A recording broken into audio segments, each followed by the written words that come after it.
You know, we have seen people lining up here for food shelves as they face a money crunch trying to feed those families. Food shelves are responding, of course, from Easter dinners to everyday staples.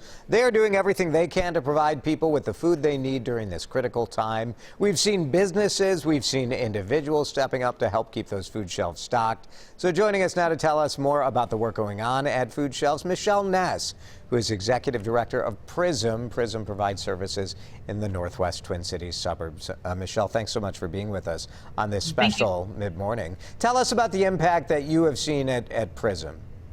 Absolutely. PRISM is a nonprofit in Golden Valley. We're a relatively small operation, about 1.5 million. But we see 800 to 900 families every single month. And as of right now, we've changed our operations so that people can access the food more safely. And we are expecting a 60% increase in the number of households who are accessing our food shelf on a monthly basis. 60%, Michelle. I mean, that's quite a lot when you talk about what you've been able to do already.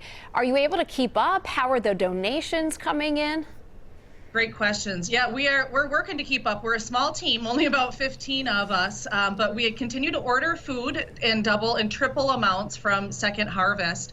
But donations from the community are absolutely what we need to keep going. We don't have the volunteers on site that we used to for safety reasons, of course. So for us to be able to package all of the food, each household gets about 70 pounds of food. We need to have a lot on hand ready to go. And those are items that we purchase from the food banks as well as community grocery stores. You know, we often talk about the stigma for people of going into a food shelf, of asking for help. You're seeing a number of people who've never been using your services before. What is that like? How are people doing, I guess, is what I'm asking. Mm-hmm. Yeah, absolutely. We're thoughtful of that on any day, but especially right now. We're seeing a full 40% of the families coming through right now are first-time food shelf users. Yeah. We are thoughtful that when people drive up that we keep the intake, kind of the questions, really basic. We simply want to know how many people are in their household, where do they live. We bring the food right out to the car. They stay safely in their vehicle, and they're in and out in a really efficient manner. Our intent is to make it low barrier. We want people to feel empowered. There is no shame in asking for help. We are here to provide that hand up whenever it's needed. And Michelle, you mentioned families. Are you seeing a lot more families come through now? Yeah, typically about half of the folks that we serve are children and seniors. Individuals with disabilities are also very prevalent. So yeah, we've got a lot of households that had accessed the food shelf in the past. Hunger was a large need before, so it's exacerbated for many households. And then there's a whole new sector of people who have lost their jobs. Now that we're 5 weeks into the stay-at-home quarantine, they're really feeling the need. Michelle, what can our viewers do to help? The easiest and probably most helpful thing people can do is to hop online to our website. Right now we do have $10,000 in matching available for people who sign up to make recurring gifts. This is a long haul project here. This is not going to be short term.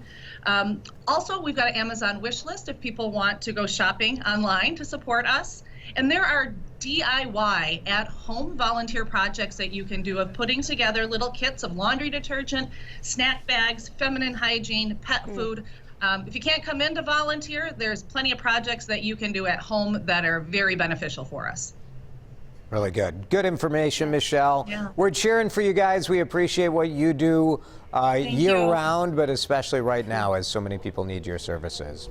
Michelle Ness, Executive Director of PRISM. We have all the information you need to get to what Michelle was talking about, some of those DIY home volunteer opportunities. WCCO.com/links. You can donate, take advantage of that match as well through that link. Plus, if you need help, we have a map of food shelf locations all throughout Minnesota. Look at all of these places on this map where you can find help. WCCO.com/community.